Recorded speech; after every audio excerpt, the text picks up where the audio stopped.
हम करेंगे हर मजलूम की हिमायत। अस्सलाम वालेकुम, मैं हूँ हुरैन फातिमा और आप देख रहे हैं हिमायती न्यूज HD चैनल। नजर डालते हैं आज की अहम खबरों पर।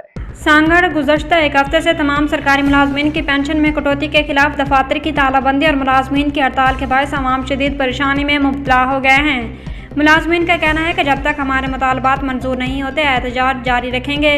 रिपोर्ट कर रहे हैं इशफाक सलहरी।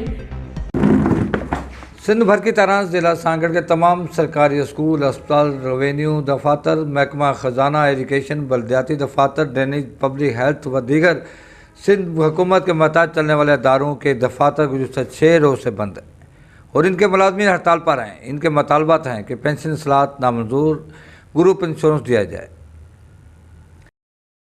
हम भी चाहते हैं कि बच्चे पढ़ें, पर जो गवर्नमेंट है हमें खुद मजबूर कर रही है कि ताकि हम इदारों को बंद करें। जब तक हमारे मुताबिक पूरे नहीं होते, गैर मुअय्यना मुद्दत तक हड़ताल है।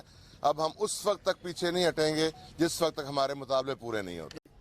बैनुल फंड, ग्रुप इंश्योरेंस, DRA और खास तौर पर ये जो पेंशन में कट लगाया गया है, ये पेंशन का अपना नोटिस मुताबिक नहीं माने जाएंगे, मुसलसल जारी रहेगी। गवर्नमेंट खुद चाह रही है, अपने हाथों से आग लगाना चाह रही है। हमारे मुतालबात मान के और जो बच्चों की जो पढ़ाई का खर्चा जो हर्ज हो रहा है उसको जल्दी से जल्दी बात किया डिडक्ट करके हमारे ऊपर सरकारी दफातर मसलसल बंद होने से दूर दराज इलाकों से आने वाले सरकारी कामों के लिए शहर को शदीद मुश्किलात का सामना करना पड़ रहा है। जबकि सरकारी मुलाजमीन का कहना है कि जब तक हमारे मुतालबात मंजूर नहीं होंगे हम बिलावल हाउस के सामने इस वक्त तक धरना देंगे जब तक हमारे मुतालबात मंजूर नहीं होंगे। कैमरा टीम के साथ इशफाक सुलहरी, सांगड़।